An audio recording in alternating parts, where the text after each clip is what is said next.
The Enchanted House of Many Ways, Part 1. In which Charmain won, asked volunteer to look after a wizard's house. Charmain must do it, said Aunt Sempronia. We can't leave Great Uncle William to face this on his own. Your Great Uncle William, said Mrs. Baker. Isn't he? She coughed and lowered her voice because this, to her mind, was not quite nice. Isn't he a wizard? Of course, said Aunt Sempronia. But yes, here she too lowered her voice. He has a growth, you know, on his insides, and only the elves can help him.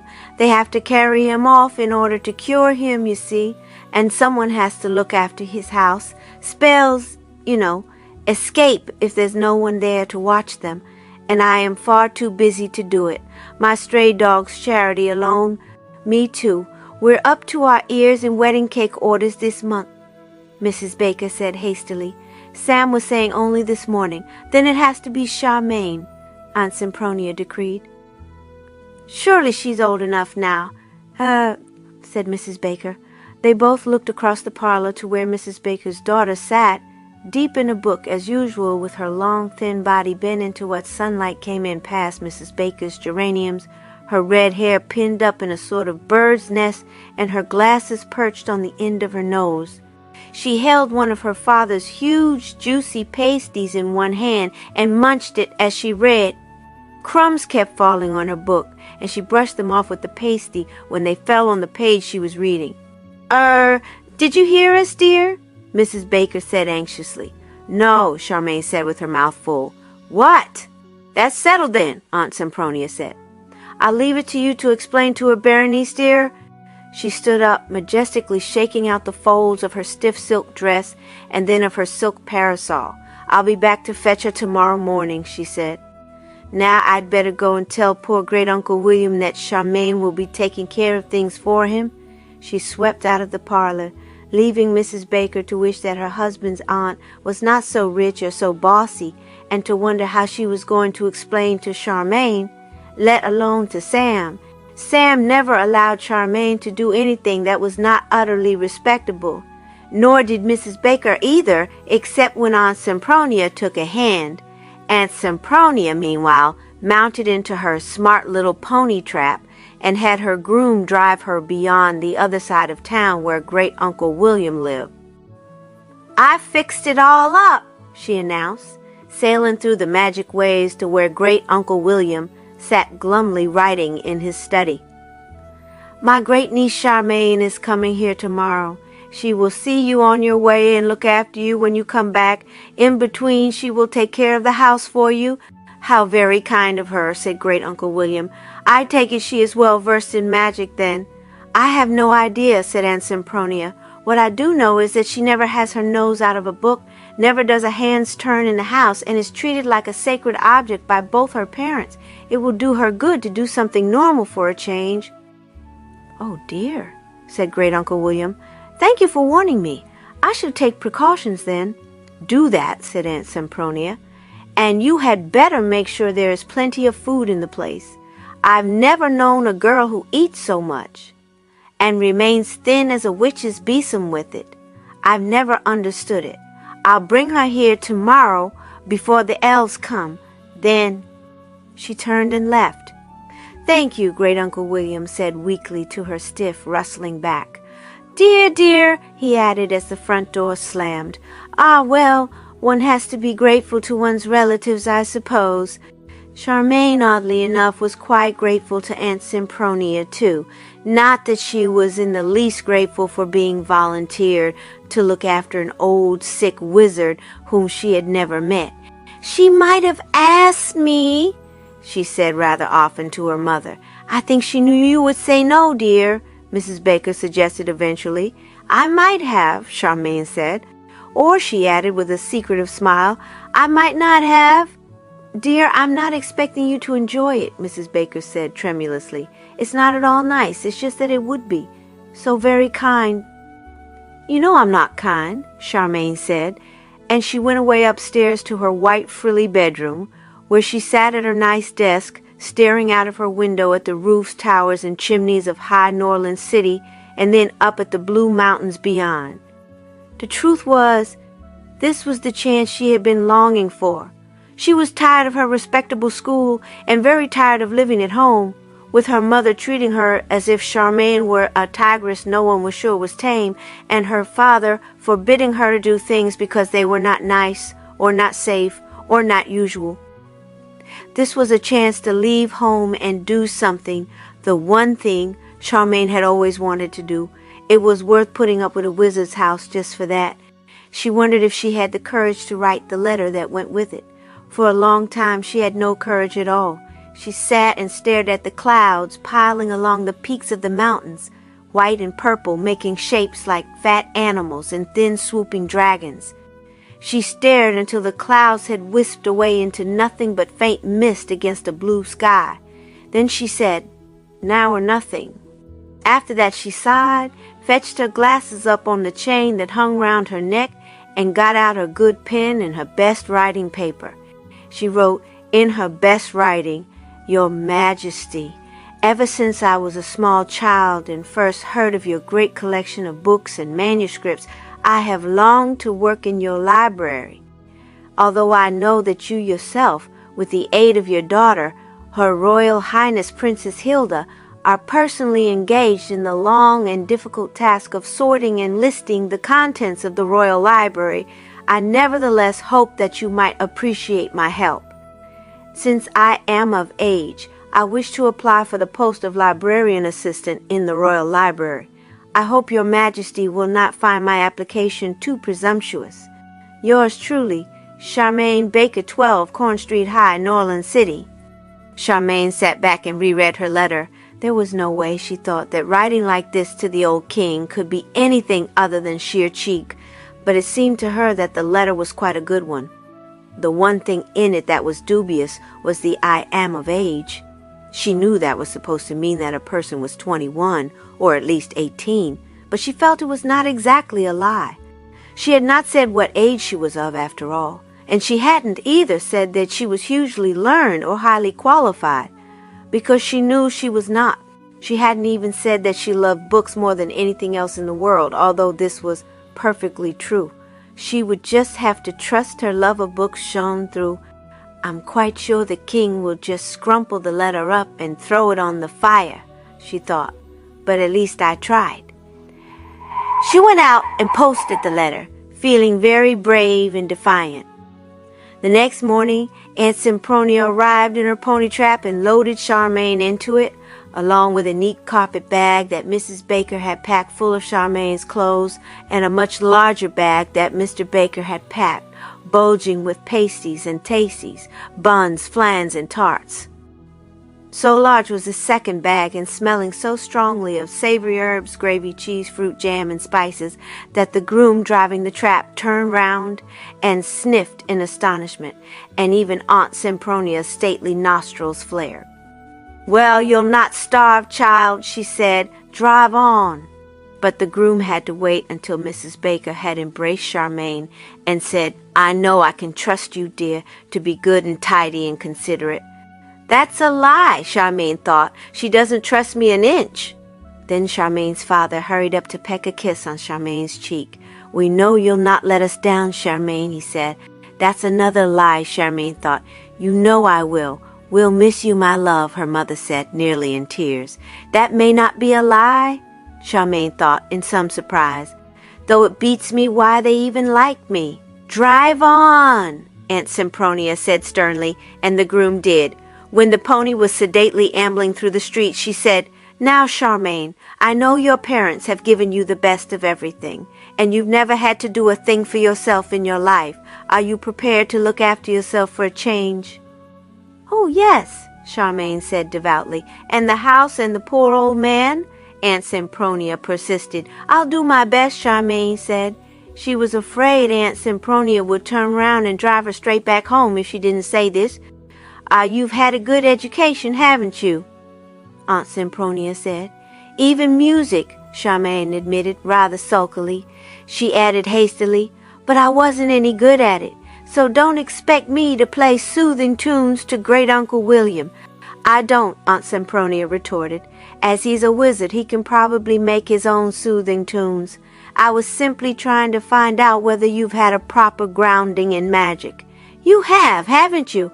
Charmain's insides seemed to drop away downwards somewhere, and she felt as if they were taking the blood from her face with them. She did not dare confess that she knew not the first thing about magic.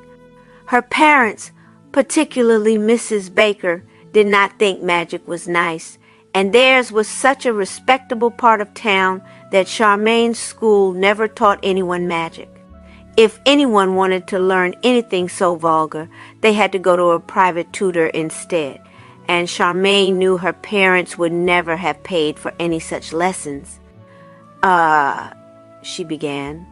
Luckily, Aunt Sempronia simply continued, living in a house full of magic is no joke, you know. Oh, I won't ever think of it as a joke, Charmain said earnestly. Good, said Aunt Sempronia, and sat back. The pony clopped on and on. They clopped through Royal Square, past the royal mansion looming at one end of it with its golden roof flashing in the sun, and on through Market Square where Charmain was seldom allowed to go. She looked wistfully at the stalls and at all the people buying things and chattering, and stared backward at the places they came into the older part of town. Here the houses were so tall and colorful and so different from one another. Each one seemed to have steeper gables and more oddly placed windows than the one before it, that Charmain began to have hopes that living in great Uncle William's house might prove to be very interesting after all. But the pony clopped onward through the dingier, poorer parts, and then past mere cottages, and then out among fields and hedges where a great cliff leaned over the road, and only the occasional small house stood backed into the hedgerows, and the mountains towered closer and closer above. Charmain began to think they were going out of High Norland and into another country altogether. What would it be? Strangia? Montalbino? She wished she had paid more attention to geography lessons. Just as she was wishing this, the groom drew up at a small mouse-colored house, crouching at the back of a long front garden. Charmain looked at it across its small iron gate and felt utterly disappointed. It was the most boring house she had ever seen. It had a window on either side of its brown front door, and the mouse-colored roof came down above them like a scowl. There did not seem to be an upstairs at all. Here we are, Aunt Sempronia said cheerfully. She got down, clattered open the little iron gate, and led the way up the path to the front door. Charmain prowled gloomily after her, while the groom followed them with Charmain's 2 bags. The garden on either side of the path appeared to consist entirely of hydrangea bushes, blue, green-blue, and mauve. I don't suppose you'll have to look after the garden, Aunt Sempronia said airily. I should hope not, Charmain thought. I'm fairly sure William employs a gardener, Aunt Sempronia said. I hope he does, Charmain said. The most she knew about gardens was the baker's own backyard, which contained one large mulberry tree and a rose bush, plus the window boxes where her mother grew runner beans. She knew there was earth under the plants, and that the earth contained worms. She shuddered. Aunt Sempronia clattered briskly at the knocker on the brown front door, and then pushed her way into the house, calling out, "Cooey! I brought Charmain for you." "Thank you kindly," said Great-Uncle William. The front door led straight into a musty living room, where Great-Uncle William was sitting in a musty, mouse-colored armchair. There was a large leather suitcase beside him, as if he were all ready to depart. "Pleased to meet you, my dear," he said to Charmain. "How do you do, sir?" Charmain replied politely. Before either of them could say anything else, Aunt Sempronia said, "Well then, I'll love you and leave you. Put her bags down there," she said to her groom. The groom obediently dumped the bags down just inside the front door and went away again. Aunt Sempronia followed him in a sizzle of expensive silks, calling, "Goodbye, both of you," as she went. The front door banged shut, leaving Charmain and Great-Uncle William staring at each other. Great-Uncle William was a small man and mostly bald, except for some locks of fine silvery hair streaked across his rather domed head.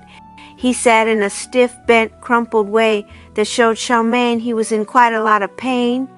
She was surprised to find that she felt sorry for him, but she did wish he wouldn't stare at her so steadily. It made her feel guilty, and his lower eyelids drooped from his tired blue eyes, showing the insides all red, like blood. Charmain disliked blood almost as much as she disliked earthworms. "Well, you seem a very tall, competent-looking young lady," Great Uncle William said. His voice was tired and gentle. "The red hair is a good sign to my mind. Very good. Do you think you can manage here while I'm gone? The place is a little disordered, I'm afraid." "I expect so," Charmain said. The musty room seemed quite tidy to her. "Can you tell me some of the things I ought to do? Though I hope I shan't be here long," she thought. "Once the king replies to my letter." "As to that," said Great Uncle William. "The usual household things, of course, but magical. Naturally, most of it's magical. As I wasn't sure what grade of magic you'll have reached, I took some steps." "Horrors," Charmain thought. "He thinks I know magic." She tried to interrupt Great Uncle William to explain, but at that moment they were both interrupted. The front door clattered open and a procession of tall elves walked quietly in. They were all most medically dressed in white, and there was no expression on their beautiful faces at all. Charmain stared at them, utterly unnerved by their beauty, their height, their neutrality, and above all by their complete silence. One of them moved her gently aside, and she stood where she was put, feeling clumsy and disorderly, while the rest clustered around Great Uncle William with their dazzling fair heads bent over him. Charmain was not sure what they did, but in next to no time Great Uncle William was dressed in a white robe, and they were lifting him out of his chair. There were what seemed to be 3 red apples stuck to his head. Charmain could see he was asleep. Haven't you forgotten his suitcase?" she said, as they carried him away toward the door. "No need for it," one of the elves said, holding the door open for the others to ease Great Uncle William out through it. After that, they were all going away down the garden path. Charmain dashed to the open front door and called after them, "How long is he going to be away?" It suddenly seemed urgent to know how long she was going to be left in charge here.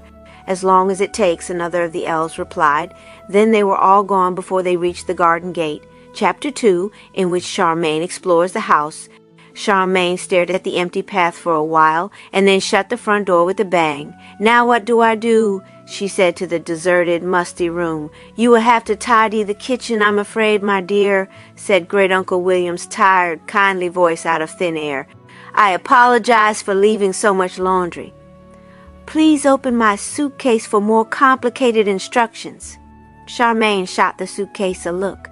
So Great Uncle William had meant to leave it then. "In a minute," she said to it. "I haven't unpacked for myself yet." She picked up her 2 bags and marched with them to the only other door. It was at the back of the room, and when Charmain had tried to open it with the hand that held the food bag, then with that hand and with both bags in the other hand, and finally with both hands and with both bags on the floor, she found it led to the kitchen. She stared for a moment.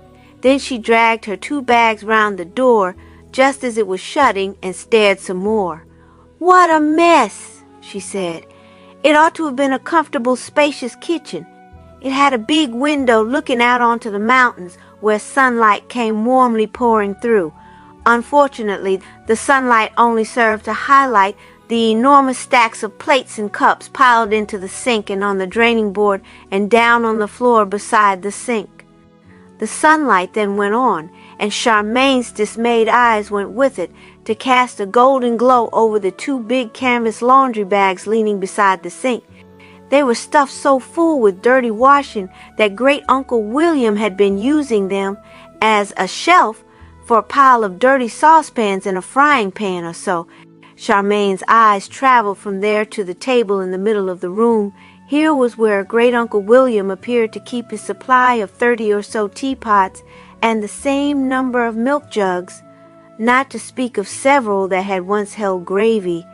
It was all quite neat in its way, Charmain thought, just crowded and not clean. "I suppose you have been ill," Charmain said grudgingly to the thin air. There was no reply this time. Cautiously, she went over to the sink where she had a feeling something was missing. It took her a moment or so to realize that there were no taps. Probably this house was so far outside town that no water pipes had been laid. When she looked through the window, she could see a small yard outside and a pump in the middle of it. "So I'm supposed to go and pump water and then bring it in. And then what?" Charmaine demanded. She looked over at the dark, empty fireplace. It was summer after all, so naturally there was no fire, nor anything to burn that she could see. "I heat the water?" she said. "In a dirty saucepan, I suppose, and come to think of it, how do I wash? Can't I ever have a bath? Doesn't he have any bedroom or a bathroom at all?" She rushed to the small door beyond the fireplace and dragged it open. All Great Uncle William's doors seemed to need the strength of 10 men to open, she thought angrily. She could almost feel the weight of magic holding them shut. She found herself looking into a small pantry. It had nothing on its shelves apart from a small crock of butter, a stale-looking loaf, and a large bag mysteriously labeled Cebus Caninicus that seemed to be full of soap flakes. And piled into the back part of it were 2 more large laundry bags as full as the ones in the kitchen. "I shall scream," Charmaine said. How could Aunt Sempronia do this to me? How could Mother let her do it? In this moment of despair, Charmaine could only think of doing what she always did in a crisis, bury herself in a book. She dragged her 2 bags over to the crowded table and sat herself down in one of the 2 chairs there.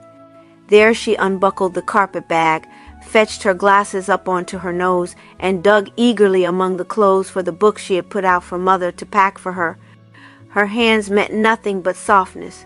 The only hard thing proved to be the big bar of soap among her washing things.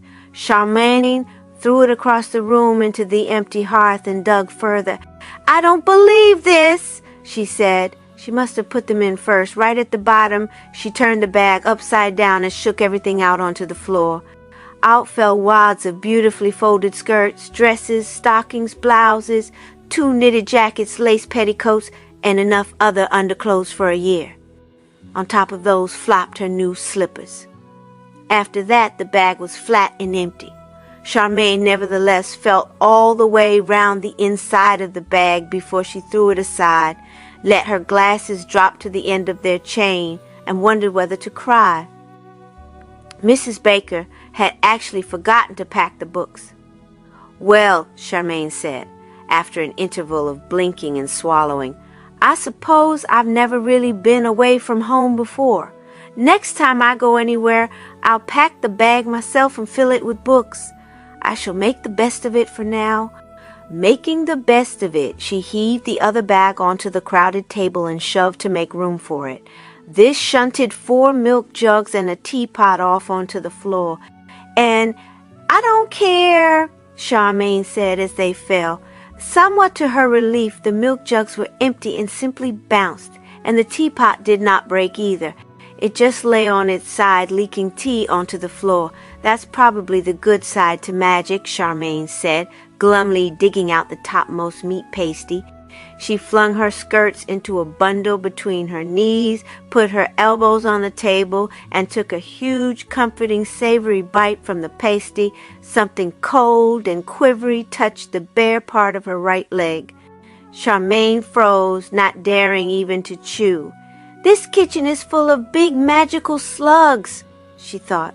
The cold thing touched another part of her leg. With the touch came a very small, whispery whine. Very slowly, Charmaine pulled aside skirt and tablecloth and looked down. Under the table sat an extremely small and ragged white dog, gazing up at her piteously and shaking all over. When it saw Charmaine looking down at it, it cocked uneven, frayed-looking white ears and flailed at the floor with its short, wispy tail. Then it whispered out a whine again. "Who are you?" Charmaine said. "Nobody told me about a dog." Great Uncle William's voice spoke out of the air once more.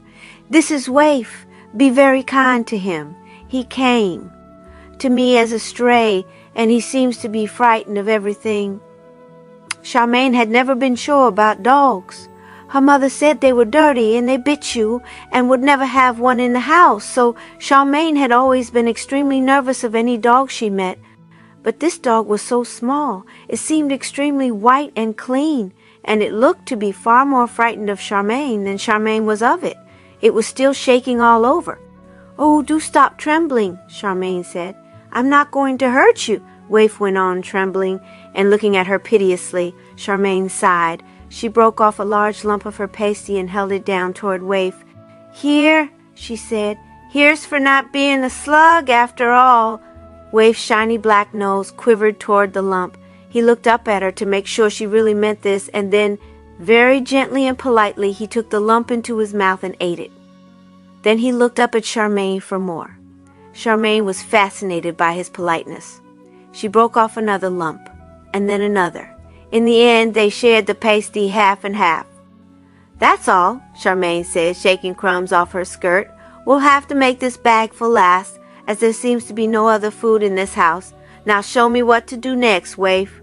Waif promptly trotted over to what seemed to be the back door, where he stood wagging his wisp of a tail and whispering out a tiny whine. Charmain opened the door, which was just as difficult to open as the other two, and followed Waif out into the backyard, thinking that this meant she was supposed to pump water for the sink. But Waif trotted past the pump and over to the rather mangy-looking apple tree in the corner, where he raised a very short leg and peed against the tree. "I see," Charmain said. "That's what you're supposed to do, not me, and it doesn't look as if you're doing the tree much good, Waif." Waif gave her a look and went trotting to and fro around the yard, sniffing at things and raising a leg against clumps of grass. Charmain could see he felt quite safe in this yard. Come to think of it, so did she. There was a warm, secure feeling, as if Great Uncle William had put wizardly protections around the place. She stood by the pump and stared up beyond the fence to the steeply rising mountains. There was a faint breeze blowing down from the heights, bringing a smell of snow and new flowers, which somehow reminded Charmain of the elves. She wondered if they had taken Great Uncle William up there, and they'd better bring him back soon, she thought. "I shall go mad after more than a day here." There was a small hut in the corner by the house. Charmain went over to investigate it, muttering spades, I suppose, and flower pots and things, but when she had hauled its stiff door open, she found a vast copper tank inside, and a mangle and a place to light a fire under the tank. She stared at it all, the way you stare at a strange exhibit in a museum for a while, until she remembered that there was a similar shed in her own yard at home. It was a place just as mysterious to her as this one, since she had always been forbidden to go into it, but she did know that once a week a red-handed, purple-faced washerwoman came and made a lot of steam in this shed, out of which came clean clothes somehow. "Ah, a wash house," she thought. "I think you have to put those laundry bags in the tank and boil them up. But how? I'm beginning to think I've led a much too sheltered life. And a good thing, too," she said aloud, thinking of the washerwoman's red hands and mauve face. "But that doesn't help me wash dishes," she thought. "Or about a bath. Am I supposed to boil myself in that tank? And where shall I sleep, for goodness sake?" Leaving the door open for Waif, she went back indoors, where she marched past the sink, the bags of laundry, the crowded table, and the heap of her own things on the floor, and dragged open the door in the far wall. Beyond it was the musty living room again. "This is hopeless," she said. "Where are bedrooms? Where is a bathroom?" Great Uncle William's tired voice spoke out of the air. "For bedrooms and bathroom, turn left as soon as you open the kitchen door, my dear. Please forgive any disorder you find." Charmain looked back through the open kitchen door to the kitchen beyond it. "Oh, yes," she said. "Well, let's see." She walked carefully backward into the kitchen and shut the door in front of her. Then she hauled it open again, with what she was beginning to think of as the usual struggle, and turned briskly left into the doorframe before she had time to think of it as impossible. She found herself in a passageway with an open window at the far end. The breeze coming in through the window was strongly full of the mountain smell of snow and flowers. Charmain had a startled glimpse of a sloping green meadow and faraway blue distances, while she was busy turning the handle and shoving her knee against the nearest door. This door came open quite easily, as if it were used rather a lot.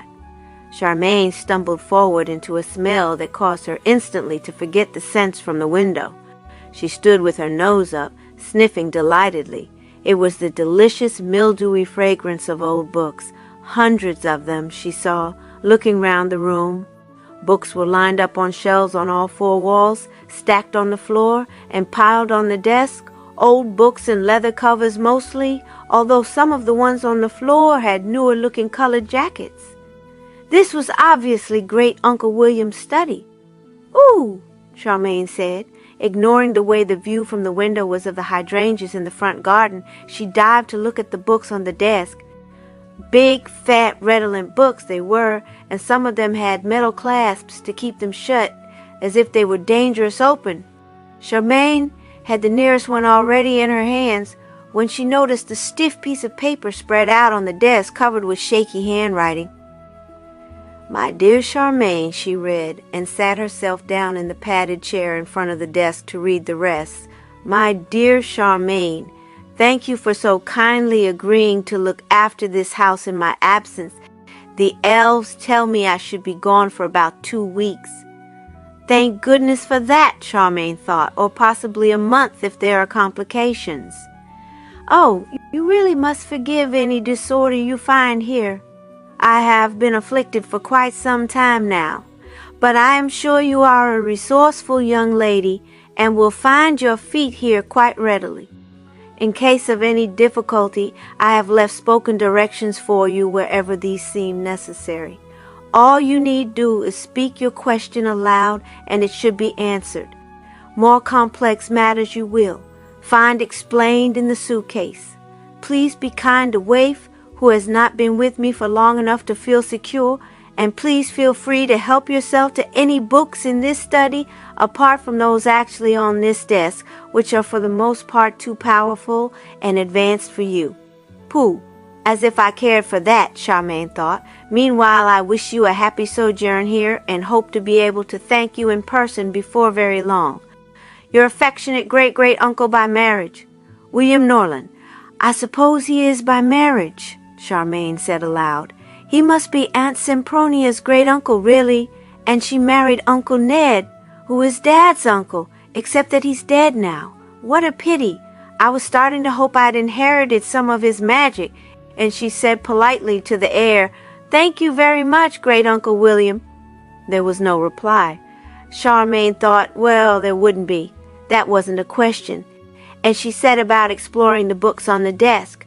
The fat book she had in her hand was called The Book of Void and Nothingness. Not surprisingly, when she opened it, the pages were blank, but she could feel under her fingers each empty page sort of purring and writhing with hidden magics. She put it down rather quickly and picked up one called Wall's Guide to Astromancy instead. This was slightly disappointing because it was mostly diagrams of black dotted lines with numbers of square red dots spreading out from the black lines in various patterns, but almost nothing to read. All the same, Charmain spent longer looking at it than she expected. The diagrams must have been hypnotic in some way, but eventually, with a bit of a wrench, she put it down and turned to one called Advanced Seminal Sorcery, which was not her kind of thing at all. It was closely printed in long paragraphs that mostly seemed to begin, "If we extrapolate from our findings in my earlier work, we find ourselves ready to approach an extension of the paratypical phenomenology." No, Charmain thought, I don't think we are ready. She put that one down too and lifted up the heavy square book on the comber of the desk. It was called Das Zauberbuch, and it turned out to be in a foreign language. Probably what they speak in Ingari, Charmain decided. But most interestingly, this book had been acting as a paperweight to a pile of letters underneath it from all over the world. Charmain spent a long time going nosily through the letters and becoming more and more impressed with Great Uncle William. Nearly all of them were from other wizards who were wanting to consult Great Uncle William on the finer points of magic. Clearly, they thought of him as the great expert or to congratulate him on his latest magical discovery. One and all of them had the most terrible handwriting. Charmain frowned and scowled at them and held the worst one up to the light. "Dear Wizard Norland," it said as far as she could read it. Your book, Crucial Cantrips, has been a great help to me in my dimensional, or is that demented? Charmain wondered work, but I would like to draw your attention to a small discovery of mine related to your section on Murdoch's ear, Merlin's arm, Murphy's Law. I give up, Charmain thought. When I next find myself in High Norland, perhaps we could talk. Yours, alluringly, allergically, admiringly, and Tiffany. Lord, what writing, Charmain thought. Dear, dear, he must write with a poker, Charmain said aloud, picking up the next letter. This one was from the king himself, and the writing, though wavery and old-fashioned, was much easier to read. Dear W.M., Charmain read, with growing awe and surprise, we are now more than halfway through our great task, and as yet none the wiser. We rely on you. It is our devout hope that the elves we sent you will succeed in restoring you to health, and that we will again shortly have the inestimable benefit of your advice and encouragement. Our best wishes go with you. Yours, in sincere hope, Adolphus Rex High Norland. So the king sent those elves. Well, well, Charmain murmured, leafing through the final stack of letters. Every single one of these was written in different sorts of someone's best handwriting. They all seemed to say the same thing in different ways. Please, Wizard Norland, I would like to become your apprentice. Will you take me on? Some of them went on to offer Great Uncle William money. One of them said he could give Great Uncle William a magical diamond ring, and another, who seemed to be a girl, said rather pathetically, I am not very pretty myself, but my sister is, and she says she will marry you if you agree to teach me. Charmain winced and only flipped hastily through the rest of the stack. They reminded her so very much of her own letter to the king, and quite as useless, she thought. It was obvious to her that these were the kind of letters that a famous wizard would instantly write and say no to. She bundled them all back under Das Zauberbuch and looked at the other books on the desk. There was a whole row of tall, fat books at the back of the desk, all labeled Res Magica, which she thought she would look at later. She picked up 2 more books at random. One was called Mrs. Penstemmon's Path, Signposts to the Truth, and it struck her as a trifle moralizing. The other, when she had thumbed open its metal clasp and spread it out at its first page, was called the Boke Opalimpsest. When Charmain turned over the next pages, she found that each page contained a new spell, a clear spell, too, with a title saying what it did, and below that, a list of ingredients, followed by numbered stages telling you what you had to do. This is more like it, Charmain said, and settled down to read. A long time later, while she was trying to decide which was more useful, a spell to tell friend from foe, or a spell to enlarge the mind, or perhaps even a spell for flying, Charmain suddenly knew that she had crying need of a bathroom. This tended to happen to her when she had been absorbed in reading. She sprang up, squeezing her knees together, and then realized that a bathroom was a place she had still not found. Oh, how do I find the bathroom from here? She cried out. Reassuringly, Great Uncle William's kind, frail voice spoke out of the air at once. Turn left in the passage, my dear, and the bathroom is the first door on the right. Thank you, Charmain gasped, and ran. Chapter 3, in which Charmain worked several spells at once. The bathroom was as reassuring as Great Uncle William's kindly voice. It had a worn greenstone floor and a little window at which fluttered a green net curtain, and it had all the fitments Charmain knew from home. And home has nothing but the best, she thought. Better still, it had taps and the toilet flushed. True, the bath and the taps were strange, slightly bulbous shapes, as if the person who installed them had not been quite sure what he or she was aiming at. But the taps, when Charmain experimentally turned them on, ran cold and hot water, just as they were supposed to, and there were warm towels on a rail under the mirror. Perhaps I can put one of those laundry bags in the bath, Charmain mused. How would I squeeze it dry? Across the corridor from the bathroom was a row of doors stretching away to dim distance. Charmain went to the nearest one and pushed it open, expecting it to lead to the living room. But there was a small bedroom beyond it instead, obviously Great Uncle William's, to judge by the mess. The white covers trailed off the unmade bed, almost on top of several stripy nightshirts scattered over the floor. Shirts dangled out of drawers, along with socks and what looked like long underclothes, and the open cupboard held a musty-smelling uniform of some kind. Under the window were 2 more sacks stuffed full of laundry. Charmain groaned aloud. "I suppose he's been ill for quite a time," she said, trying to be charitable. "But, mother of pearl, why do I have to deal with it all?" The bed started twitching. Charmain jumped round to face it. The twitching was Waif, curled up comfortably in the mound of bedclothes, scratching for a flea. When he saw Charmain looking at him, he wagged his flimsy tail and groveled, lowered his frayed ears, and whispered a pleading whine at her. "You're not supposed to be there, are you?" she said to him. "All right, I can see you're comfortable, and I'm blowed if I'm sleeping in that bed anyway." She marched out of the room and opened the next door along. To her relief, there was another bedroom there almost identical with Great Uncle William's, except that this one was tidy. The bed was clean and neatly made. The cupboard was shut, and when she looked, she found the drawers were empty. Charmain nodded approval at the room and opened the next door along the corridor. There was another neat bedroom there, and beyond that another, each one exactly the same. "I better throw my things around the one that's mine, or I'll never find it again," she thought. She turned back into the corridor to find that Waif had come off the bed and was now scratching at the bathroom door with both front paws. "You won't want to go in there," Charmain told him. "None of it's any use to you." But the door came open somehow before Charmain got to it. Beyond it was the kitchen. Waif trotted jauntily in there, and Charmain groaned again. The mess had not gone away. There were the dirty crockery and the laundry bags, with the addition now of a teapot lying in a pool of tea, Charmain's, clothes in a heap near the table, and a large green bar of soap in the fireplace. "I'd forgotten all this," Charmain said. Waif put both tiny front paws on the bottom rung of the chair and raised himself to his full small length pleadingly. "You're hungry again," Charmain diagnosed. No, She sat in the chair and Waif sat on her left foot, and they shared another pasty.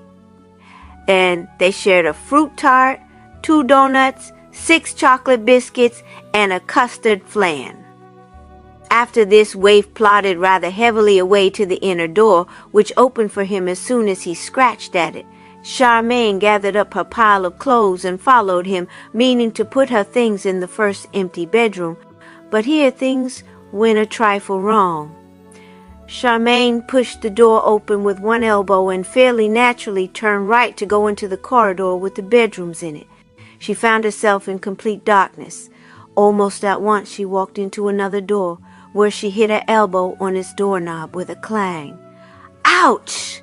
she said, fumbled for the doorknob and opened this door. It swung inward majestically. Charmain walked into a large room lit by arched windows all around it and found herself breathing a damp, stuffy, leathery, neglected smell. The smell seemed to come from the elderly leather seats of carved chairs arranged around the big carved table that took up most of the room. Each seat had a leather mat on the table in front of it, and an old, withered sheet of blotting paper on the mat, except for the large seat at the other end that had the arms of High Norland carved into the back of it. This one had a fat little stick on the table instead of a mat. All of it, chairs, table, and mats, was covered in dust, and there were cobwebs in the corners of the many windows. Charmain stared. "Is this the dining room, or what?" she said. "How do I get to the bedrooms from here?" Great Uncle William's voice spoke, sounding quite faint and far off. "You have reached the conference room," it said. "If you are there, you are rather lost, my dear, so listen carefully. Turn round once clockwise, then, still turning clockwise, open the door with your left hand only. Go through and let the door shut behind you. Then take 2 long steps sideways to your left. This will bring you back beside the bathroom. And let's hope it does." Charmaine thought, doing her best to follow these directions. All went well, except for the moment of darkness after the door had swung shut behind her, when Charmaine found herself staring into a totally strange stone corridor. An old, bent man was pushing a trolley along it, loaded with steaming silver teapot, jugs, and chafing dishes, and what looked like a pile of crumpets. She blinked a little, decided that she would not do any good either to herself or the old man by calling out to him, and took 2 long steps to the left instead. And then, to her relief, she was standing beside the bathroom, from where she could see Waif turning round and round on Great Uncle William's bed in order to get comfortable. "Phew," Charmaine said, and went and dumped the pile of clothes on top of the chest of drawers in the next bedroom along. After that, she went along the corridor to the open window at the end, where she spent some minutes staring out at that sloping sunlit meadow and breathing the fresh chilly air that blew in from it.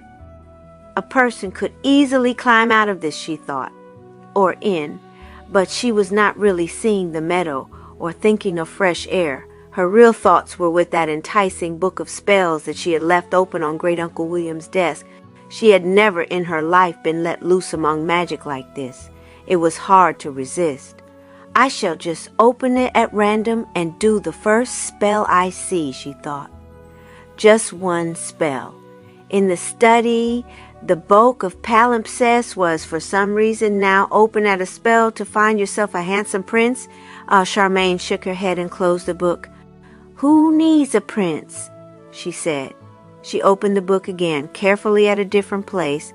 This page was headed a spell for flying. "Oh, yes," Charmaine said. "That's much more like it." She put her glasses on and studied the list of ingredients. A sheet of paper, a quill pen, easy, there's both on this desk, 1 egg kitchen, 2 flower petal, 1 pink, and the other blue, 6 drops of water, bathroom, 1 red hair, 1 white hair, and 2 pearl buttons. "No problem at all," Charmaine said. She took her glasses off and bustled about assembling ingredients. She hurried to the kitchen. She got to that by opening the bathroom door and turning left, and was almost too excited to find that she had got this right, and asked the air, "Where do I find eggs?" Great Uncle William's gentle voice replied, "Eggs are in a crock in the pantry, my dear. I think it's behind the laundry bags.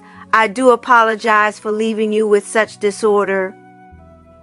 Charmaine went into the pantry and leaned across the laundry bags, where sure enough, she found an old pie dish with 6 brown eggs in it. She took one of them carefully back to the study. Since her glasses were dangling on their chain, she failed to notice that the book of palimpsest was now open at a spell to find hidden treasure. She bustled over to the study window, where the flower petals were ready to hand on a hydrangea bush that was 1/2 pink and the other blue. She laid those beside the egg and rushed to the bathroom, where she collected the 6 drops of water in a tooth mug. On the way back, she went across the passage to where Waif was now curled up like a meringue on Great Uncle William's blankets.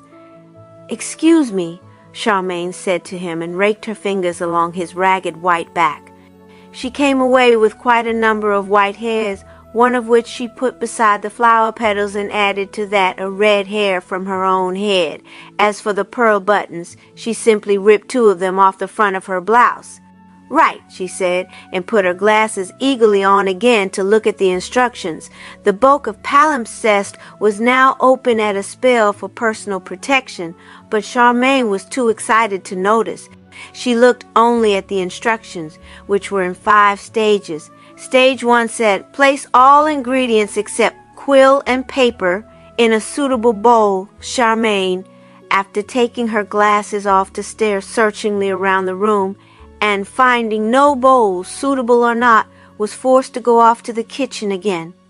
While she was gone, lazily and slyly, the book of palimpsest tuned over another couple of pages.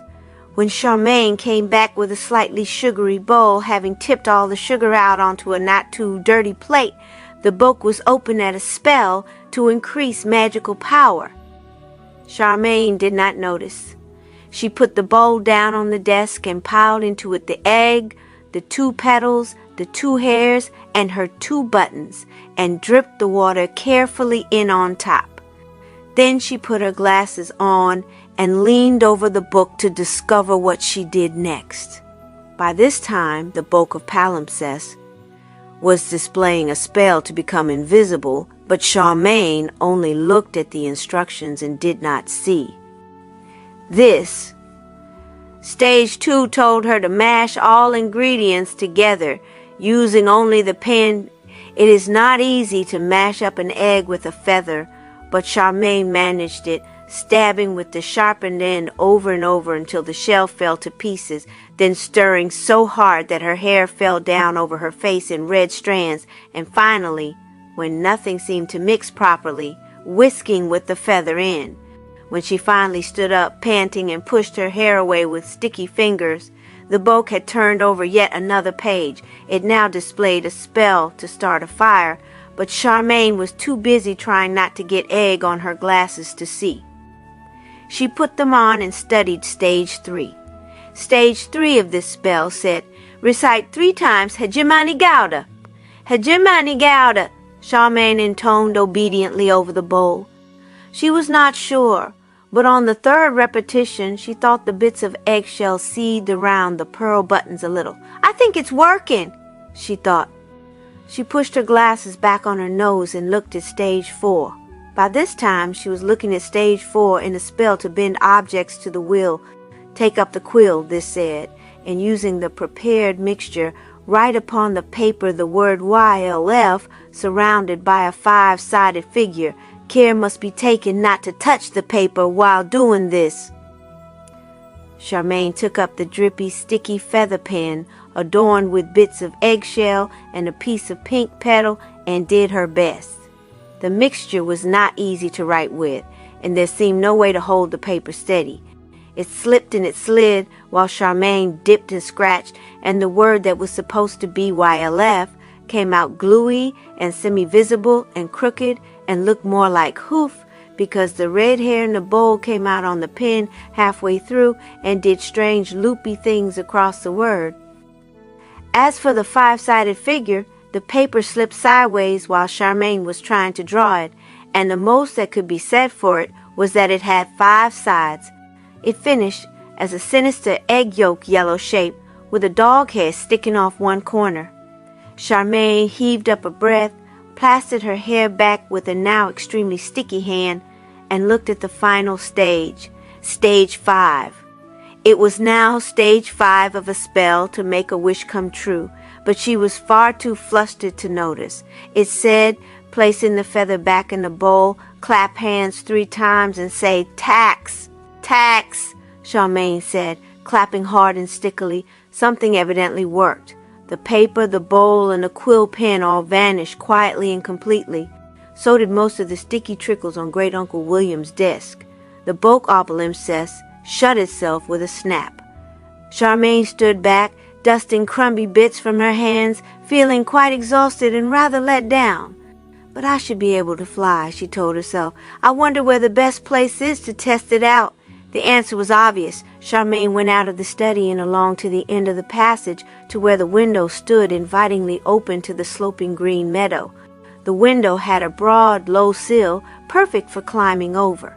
In a matter of seconds, Charmain was out in the meadow in the evening sunlight, breathing the cold, clean air of the mountains. She was right up in the mountains here, with most of high Norland spread out beneath her, already blue with evening. Opposite her, lit up orange by the low sun and deceivingly near, were the snowy peaks that separated her country from Strangia, Montalbino, and other foreign places. Behind her were more peaks where large dark gray and crimson clouds were crowding up ominously. It was going to rain up here soon, as it often did in high Norland, but for the moment it was warm and peaceful. There were sheep grazing in another meadow just beyond some rocks, and Charmain could hear mooing and bells tonkling from a herd of cows somewhere quite near. When she looked that way, she was a trifle startled to find that the cows were in a meadow above her, and that there was no sign of Great Uncle William's house or the window she had climbed out of. Charmain did not let this worry her. She had never been this high in the mountains before, and she was astonished at how beautiful it was. The grass she was standing on was greener than any she had seen in the town. Fresh scents blew off it. These came, when she looked closely, from hundreds and hundreds of tiny, exquisite flowers growing low in the grass. "Oh, Great Uncle William, you are lucky," she cried out. "Fancy having this next door to your study." For a while she wandered blissfully about, avoiding the bees that were busy among the flowers and picking herself a bunch that was supposed to be one of each kind. She picked a tiny scarlet tulip, a white one, a starry golden flower, a pale pygmy primrose, a mauve harebell, a blue cup, an orange orchid, and one each from crowded clumps of pink and white and yellow. But the flowers that took her fancy most were tiny blue trumpets, more piercingly blue than any blue she could have imagined. Charmain thought they might be gentians, and she picked more than one. They were so small, so perfect, and so blue. All the time she was wandering farther down the meadow to where there seemed to be a drop-off of some kind. She thought she might jump off there and see if the spell had made her really able to fly. She reached the drop-off at the time when she found she had more flowers than she could hold. There were 6 new kinds at the rocky edge that she had to leave where they were, but then she forgot flowers and just stared. The meadow ended in a cliff half the mountain high. Way, way below her, beside the little thread of the road, she could see Great Uncle William's house like a tiny gray box in a smudge of garden. She could see other houses, equally far off, scattered up and down the road, and lights coming on in them in tiny orange twinkles. They were so far below that Charmain gulped and her knees shook slightly. "I think I'll give up flying practice for the moment," she said. "But how do I get down?" asked a subdued inner thought.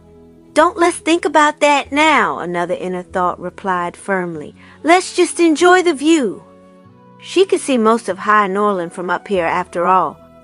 Beyond Great Uncle William's house, the valley narrowed into a green saddle glinting with white waterfalls where the pass led up into Montalbino.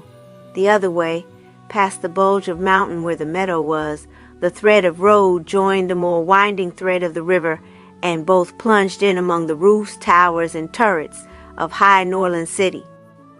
Lights were coming on there, too, but Charmain could still see the soft shining of the famous golden roof on the royal mansion, with the flicker of the flag above it, and she thought she could even pick out her parents' house beyond it. None of it was very far away. Charmain was quite surprised to see that Great Uncle William really lived only just outside the town. Behind the town, the valley opened out. It was lighter there out of the shadow of the mountains, melting into twilight distance with orange pricks of lights in it. Charmain could see the long, important shape of Castel Joie, where the crown prince lived, and another castle she did not know about. This one was tall and dark, with smoke drifting from one of its turrets. Behind it, the land faded into bluer distance, full of farms, villages, and industries that formed the heart of the country. Charmain could actually see the sea, misty and faint beyond that. "We're not a very big country, are we?" she thought. But this thought was interrupted by a sharp buzzing from the bunch of flowers she held. She held the bunch up to see what was making the noise. Up here in the meadow, the sun was still quite dazzlingly bright, bright enough for Charmain to see that one of her blue trumpet-shaped, probably gentians, was shaking and vibrating as it buzzed. She must have picked one with a bee in it by mistake. Charmain held the flowers downward and shook them. Something purple and whirring fell out into the grass by her feet. It was not exactly bee-shaped, and instead of flying away as a bee would, it sat in the grass and buzzed. As it buzzed, it grew. Charmain took a nervous sideways step from it, along the edge of the cliff. It was bigger than Waif already and still growing. "I don't like this," she thought. "What is it?" Before she could move or even think again, the creature shot up to twice the height of a person. It was dark purple and man-shaped, but it was not a man. It had small see-through purple wings on its back that were blurred and whirring with motion, and his face was Charmain had to look away. Its face was the face of an insect with groping bits and feeler bits, antennae and bulging eyes that had at least 16 smaller eyes inside them. "Oh, heavens," Charmain whispered. "I think the thing's a lubbock." "I am the lubbock," the creature announced. Its voice was a mixture of buzz and snarl. "I am the lubbock, and I own this land." Charmain had heard of lubbocks. People at school had whispered of lubbocks, and none of it was pleasant. The only thing to do, so they said, was to be very polite and hope to get away without being stung and then eaten. "I'm very sorry," Charmain said. "I didn't realize I was trespassing in your meadow." "You are trespassing wherever you tread," the lubbock snarled. "All the land you can see is mine." "All of High Norland," Charmain said. "Don't talk nonsense." "I never talk nonsense," the creature said. "All is mine. You are mine." Wings whirring, it began to stalk toward her on most unnatural-looking wiry blobs of feet. "I shall come to claim my own very soon now. I claim you first." It took a whirring stride toward Charmain. Its arms came out, so did a pronged sting on the lower part of its face. Charmain screamed, dodged, and fell off the edge, scattering flowers as she fell. Introduces Rollo, Peter, and mysterious changes to waif. Charmain heard the lubbock give a whirring shout of rage, though not clearly for the rushing wind of her fall. She saw the huge cliff streaking past her face. She went on screaming. "Wilf, Wilf!" she bellowed. "Oh, for goodness sake, Wilf! I just did a flying spell. Why doesn't it work?" It was working. Charmain realized it must be when the upward rush of the rocks in front of her slowed to a crawl, then to a glide, and then to a dawdle. For a moment she hung in space, bobbing just above some gigantic spikes of rock in the crags below the cliff. "Perhaps I'm dead now," she thought. Then she said, "This is ridiculous," and managed, by means of a lot of ungainly kicking and arm waving, to turn herself over. And there was Great Uncle William's house, still a long way below her in the gloaming and about a quarter of a mile off. "And it's all very well floating," Charmain said, "but how do I move?" At this point she remembered that the lubbock had wings and was probably at that moment whirring down from the heights toward her. After that there was no need to ask how to move. Charmain found herself kicking her legs mightily and positively surging toward Great Uncle William's house. She shot in over its roof and across the front garden, where the spell seemed to leave her. She just had time to jerk herself sideways so that she was above the path before she came down with a thump and sat on the neat, crazy paving, shaking all over. Safe, she thought. Somehow there seemed to be no doubt that inside Great Uncle William's boundaries it was safe. She could feel it was. After a bit she said, "Oh goodness, what a day, when I think that all I ever asked for was a good book and a bit of peace to read it in." "Bother, Aunt Sempronia!"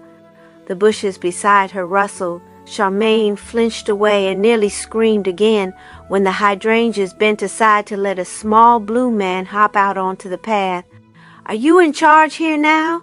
this small blue person demanded in a small, hoarse voice. Even in the twilight the little man was definitely blue, not purple, and he had no wings. His face was crumpled with bad-tempered wrinkles and almost filled with a mighty nose, but it was not an insect's face. Charmain's panic vanished. "What are you?" she said. "Kobold, of course," said the little man. "High Norland is all kobold country. I do the garden here at night," Charmain said. "Well," Charmain said, "sort of." "Thought so," the kobold said, satisfied. "Saw the wizard carried off by the tall one. So you'll be wanting all these hydrangeas chopped down then?" "Whatever for?" Charmain said. "I like to chop things down," the kobold explained. Chief pleasure of gardening? Charmain, who had never thought about gardening in her life, considered this. "No," she said. "Great Uncle William wouldn't have them if he didn't like them. He's coming back before long, and I think he might be upset to find them all chopped down. Why don't you just do your usual night's work and see what he says when he's back?" "Oh, he'll say no, of course," the kobold said gloomily. "He's a spoil sport, the wizard is. Usual fee, then. What is your usual fee?" Charmain asked. The kobold said promptly, I'll take a crock of gold and a dozen new eggs. Fortunately, Great Uncle William's voice spoke out of the air at the same time. I pay Rollo a pint of milk nightly, my dear, magically delivered. No need to concern yourself. The kobold spat disgustedly on the path. What did I say? Didn't I say spoil sport? And a fat lot of work I can do if you're going to sit in this path all night, Charmain said with dignity. I was just resting. I'm going now. She got to her feet feeling surprisingly heavy, not to speak of weak about the knees, and plodded up the path to the front door. It'll be locked, she thought. I shall look awfully silly if I can't get in. The door burst open before she reached it, letting out a surprising blaze of light, and with the light waif's small scampering shape, squeaking and wagging and wriggling with delight at seeing Charmain again. Charmain was so glad to be home and welcome that she scooped Waif up and carried him indoors, while Waif writhed and wriggled and reached up to lick Charmain's chin. Indoors, the light seemed to follow you about magically. Good, Charmain said aloud. Then I don't need to hunt for candles. But her inner thoughts were saying frantically, I left that window open. The lubber can get in. She dumped Waif on the kitchen floor and then rushed left through the door. Light blazed in the corridor as she raced along to the end and slammed the window shut. Unfortunately, the light made it seem so dark in the meadow that, no matter how hard she peered through the glass, she could not tell if the lubbock was out there or not.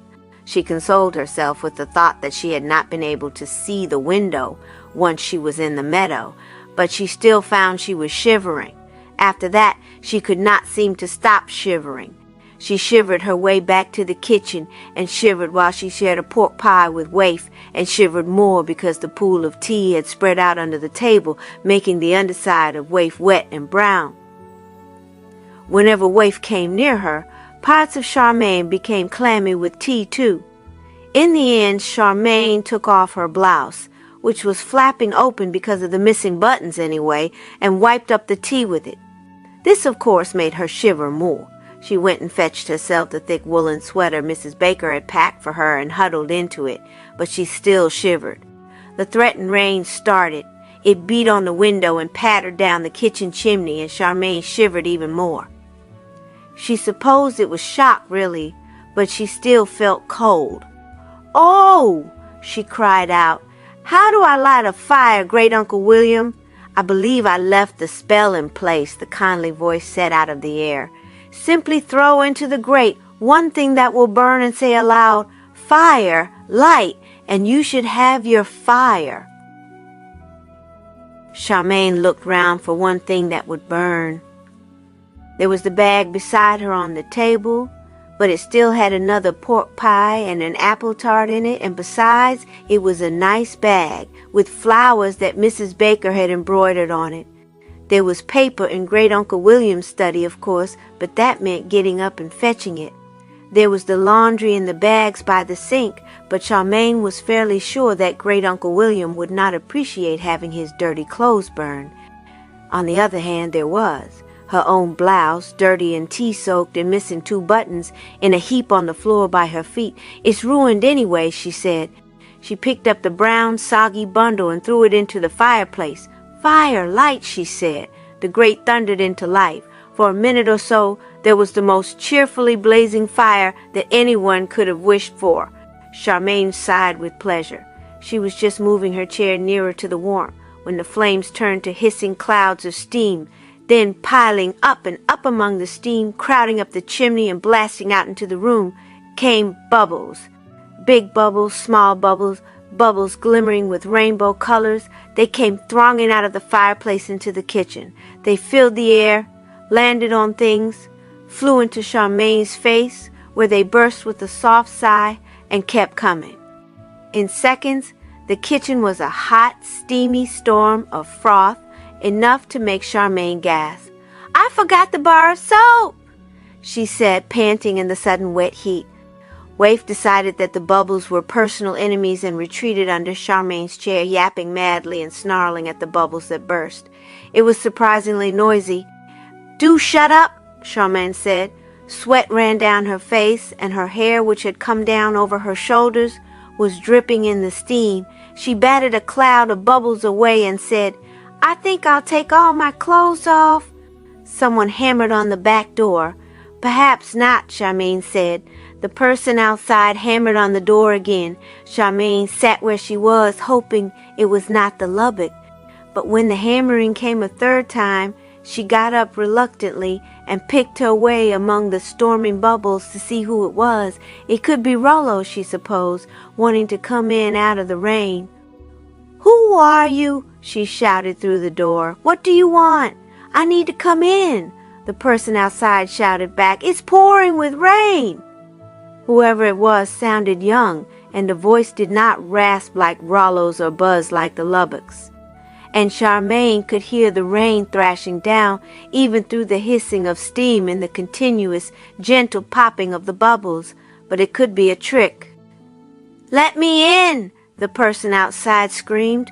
"The wizard's expecting me." "That's not true," Charmaine shouted back. "I wrote him a letter," the person shouted. "My mother arranged for me to come. You've no right to keep me out." The latch on the door waggled. Before Charmaine could do more than put both hands out to hold it shut, the door crashed open and a soaking wet boy surged inside. He was about as wet as a person could be. His hair, which was probably curly, hung round his young face in dripping brown spikes. His sensible-looking jacket and trousers were black and shiny with wet, and so was the big knapsack on his back. His boots squelched as he moved. He began to steam the moment he was indoors. He stood staring at the crowding, floating bubbles, at Waif yapping and yapping under the chair, at Charmaine clutching her sweater and gazing at him between the red strands of her hair, at the stacks of dirty dishes, and at the table loaded with teapots.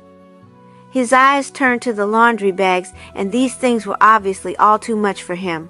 His mouth came open, and he just stood there, staring around at all these things all over again and steaming quietly. After a moment, Charmaine reached over and took hold of his chin, where a few harsh hairs grew. Showing he was older than he looked, she pushed upward and his mouth shut with a clop. "Do you mind closing the door?" she said. The boy looked behind him at the rain pelting into the kitchen. "Oh," he said. "Yes." He heaved at the door until it shut. "What's going on?" he said. "Are you the wizard's apprentice too?" "No," said Charmaine. "I'm only looking after the house while the wizard's not here. He was ill, you see, and the elves took him away to cure him." The boy looked very dismayed. "Didn't he tell you I was coming?" "He didn't really have time to tell me anything," Charmaine said. Her mind went to the pile of letters under Das Zauberbuch. One of those hopeless requests for the wizard to teach people must have been from this boy, but Waif's yapping was making it difficult to think. "Do shut up, Waif. What's your name, boy?" "Peter Regis," he said. "My mother's the witch of Montalbino. She's a great friend of William Norland's, and she arranged with him for me to come here. Do be quiet, little dog. I meant to be here." He heaved himself out of the wet knapsack and dumped it on the floor. Waif stopped barking in order to venture out from under the chair and sniff at the knapsack in case it might be dangerous. Peter took the chair and hung his wet jacket on it. His shirt underneath was almost as wet. "And who are you?" he asked, peering at Charmaine among the bubbles. "Charmain Baker," she told him and explained. "We always call the wizard Great Uncle William, but he's Aunt Sempronia's relation, really. I live in High Norland. Where have you come from? Why did you come to the back door?" "I came down from Montalbino," Peter said, "and I got lost, if you must know, trying to take the shortcut from the past. I did come here once before, when my mother was arranging for me to be Wizard Norland's apprentice, but I don't seem to have remembered the way properly. How long have you been here?" "Only since this morning," Charmaine said, rather surprised to realize she had not been here a whole day yet. It had felt like weeks. "Oh!" Peter looked at the teapots through the floating bubbles, as if he were calculating how many cups of tea Charmaine had drunk. "It looks as if you'd been here for weeks." "It was like this when I came," Charmaine said coldly. "What? Bubbles and all?" Peter said. Charmaine thought, "I don't think I like this boy." "No," she said, "that was me. I forgot I'd thrown my soap into the grate." "Ah," Peter said, "I thought it looked like a spell that's gone wrong. That's why I assumed you were an apprentice too. We'll just have to wait for the soap to be used up then. Have you any food? I'm starving. Charmain's eyes went grudgingly to her bag on the table. She turned them away quickly. No, she said. Not really. What are you going to feed your dog on then? Peter said. Charmain looked at Waif, who had gone under the chair again in order to bark at Peter's knapsack. Nothing. He's just had half a pork pie, she said. And he's not my dog. He's a stray that great Uncle William took in. He's called Waif. Waif was still yapping. Peter said, Do be quiet, Waif, and reached among the storming bubbles and passed his wet jacket to where Waif crouched under the chair. Somehow he dragged Waif out and stood up with Waif upside down in his arms. Waif uttered a squeak of protest, waved all four paws, and curled his frayed tail up between his back legs. Peter uncurled the tail. You've damaged his dignity, Charmain said. Put him down. He isn't a he, Peter said. He's a she, and she hasn't got any dignity, have you, Waif? Waif clearly disagreed and managed to scramble out of Peter's arms onto the table. Another teapot fell down, and Charmain's bag tipped over. To Charmain's great dismay, the pork pie and the apple tart rolled out of it. Oh, good, said Peter, and snatched up the pork pie just before Waif got to it. Is this all the food you've got? He said, biting deeply into the pie. Yes, Charmain said. That was breakfast. She picked the fallen teapot up. The tea that had spilled out of it rapidly turned into brown bubbles, which whirled upward to make a brown streak among the other bubbles. Now look what you've done. A bit more won't make any difference to this mess, Peter said. Don't you ever tidy up. This is a really good pie. What's this other one? Charmain looked at Waif, who was sitting soulfully beside the apple tart. Apple, she said, and if you eat it, you have to give some to Waif too. Is that a rule? Peter said, swallowing the last of the pork pie. Yes, said Charmain. Waif made it, and she is very firm about it. She's magical then? Peter suggested, picking up the apple tart. Waif at once made small soulful noises and trotted about among the teapots. I don't know, Charmain began. Then she thought of the way Waif seemed to be able to go anywhere in the house and how the front door had burst open for her earlier on. Yes, she said, I'm sure she is. Very magical. Slowly and grudgingly, Peter broke a lump off the apple tart. Waif's frayed tail wagged, and Waif's eyes followed his every movement. She seemed to know exactly what Peter was doing, no matter how many bubbles got in the way. I see what you mean, Peter said, and he passed the lump to Waif. Waif gently took it in her jaws, jumped from the table to the chair and then to the floor, and went pattering away to eat it somewhere behind the laundry bags. How about a hot drink? Peter said. A hot drink was something Charmain had been yearning for ever since she fell off the mountainside. She shivered and hugged her sweat around herself. What a good idea, she said. Do make one if you can find out how. Peter waved Bubbles aside to look at the teapots on the table. Someone must have made all these pots of tea, he said. Great Uncle William must have made them, Charmain said. It wasn't me. But it shows it can be done, Peter said. Stop standing there looking feeble and find a saucepan or something. You find one, Charmain said. Peter shot her a scornful look and strode across the room, waving Bubbles aside as he went until he reached the crowded sink. There he naturally made the discoveries that Charmain had made earlier. There are no taps, he said incredulously, and all these saucepans are dirty. Where does he get water from? There's a pump out in the yard, Charmain said unkindly. Peter looked among the bubbles at the window, where rain was still streaming across the panes. Isn't there a bathroom? He said, and before Charmain could explain how you got to it, he waved and stumbled his way across the kitchen to the other door and arrived in the living room. Bubbles stormed in there around him as he dived angrily back into the kitchen. Is this a joke? He said incredulously. He can't have only these 2 rooms. Charmain sighed, huddled her sweater further around herself, and went to show him. You open the door again and turn left, she explained, and then had to grab Peter as he turned right. No, that way goes to somewhere very strange. This is left, can't you tell? No, Peter said. I never can. I usually have to tie a piece of string round my thumb. Charmain rolled her eyes toward the ceiling and pushed him left. They both arrived in the corridor, which was loud with the rain pelting across the window at the end. Light slowly flooded the place as Peter stood looking around. Now you can turn right, Charmain said, pushing him that way. The bathroom's this door here. That row of doors leads to bedrooms. Ah, Peter said admiringly. He's been bending space. That's something I can't wait to learn how to do. Thanks, he added, and plunged into the bathroom. His voice floated back to Charmain as she tiptoed toward the study. Oh, good, taps water. Charmain whisked herself into Great Uncle William's study and closed the door, while the funny, twisted lamp on the desk lit up and grew brighter. By the time she reached the desk, it was almost bright as daylight in there.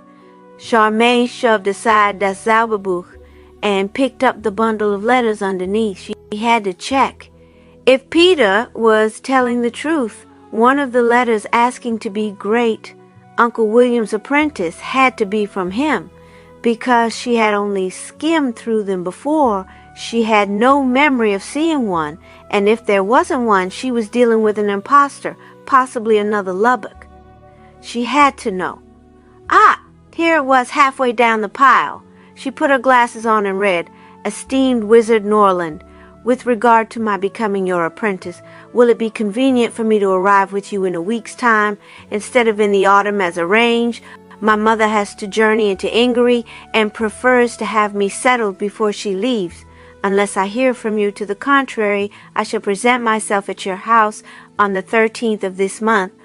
Hoping this is convenient, yours faithfully, Peter Regis. So that seems to be all right, Charmain thought, half relieved and half annoyed. When she had skimmed the letters earlier, her eye must have caught the word apprentice near the top and the word hoping near the bottom, and those words were in all the letters, so she had assumed it was just another begging letter, and it looked as if Great Uncle William had done the same, or perhaps he had been too ill to reply. Whatever had happened, she seemed to be stuck with Peter. Bother! At least he's not sinister, she thought. Here she was interrupted by dismayed yelling from Peter in the distance. Charmain hastily stuffed the letters back under the Zauberbuch, snatched off her glasses, and dived out into the corridor. Steam was blasting out of the bathroom, mixing with the bubbles that had strayed in there. It almost concealed something vast and white that was looming toward Charmain. What have you done? She began. This was all she had time to say before the vast white something put out a gigantic pink tongue and licked her face. It also gave out a huge trumpeting sound. Charmain reeled backward. It was like being licked by a wet bath towel and whined at by an elephant.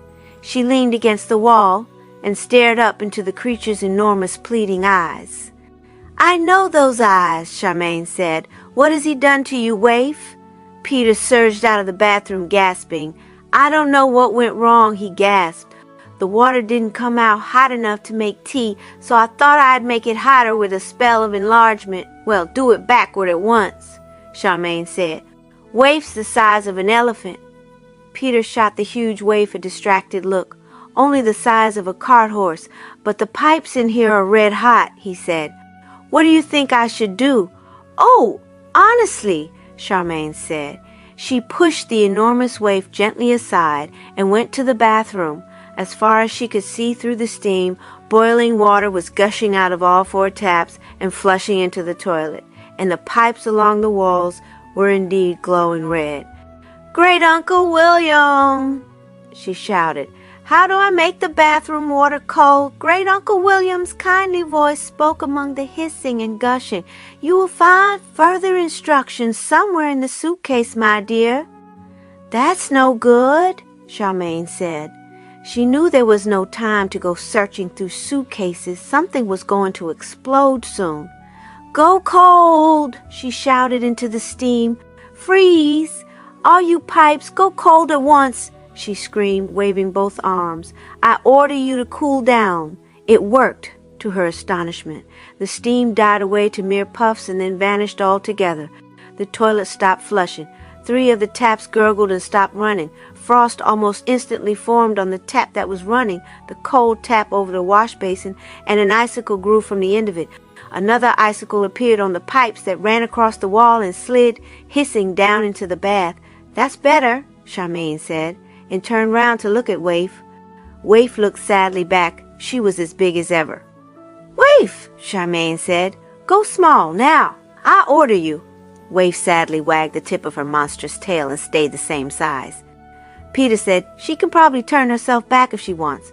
"Oh, shut up!" Charmain snapped at him. "What did you think you were trying to do anyway? No one can drink scalding water." Peter glowered at her from under the twisted, dripping ends of his hair. "I wanted a cup of tea," he said. "You make tea with boiling water."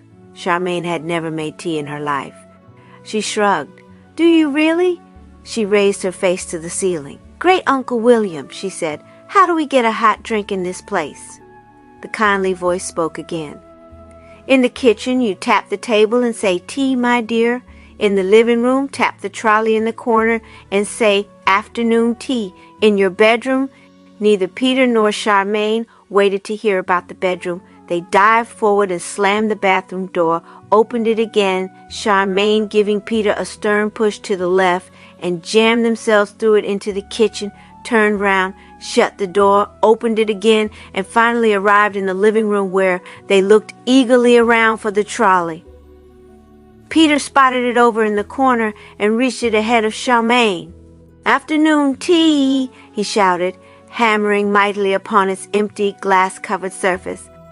"Afternoon tea, afternoon tea, after—" By the time Charmain got to him and seized his flailing arm, the trolley was crowded with pots of tea, milk jugs, sugar bowls, cups, scones, dishes of cream, dishes of jam, plates of hot buttered toast, piles of muffins, and a chocolate cake.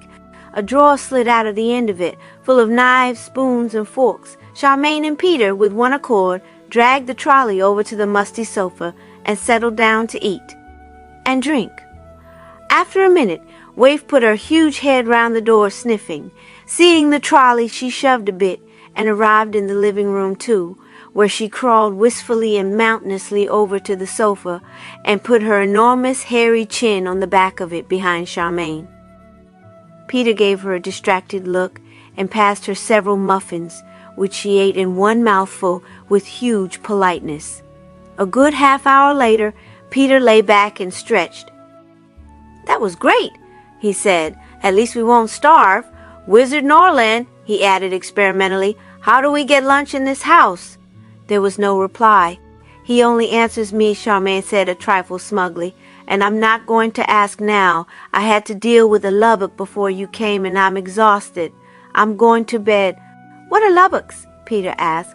"I think one killed my father." Charmain did not feel up to answering him. She got up and went to the door. "Wait," Peter said. "How do we get rid of the stuff on this trolley?" "No idea," said Charmain. She opened the door. Wait, Peter said, hurrying after her. "Show me my bedroom first." "I suppose I'll have to," Charmain thought. "He can't tell left from right." She sighed.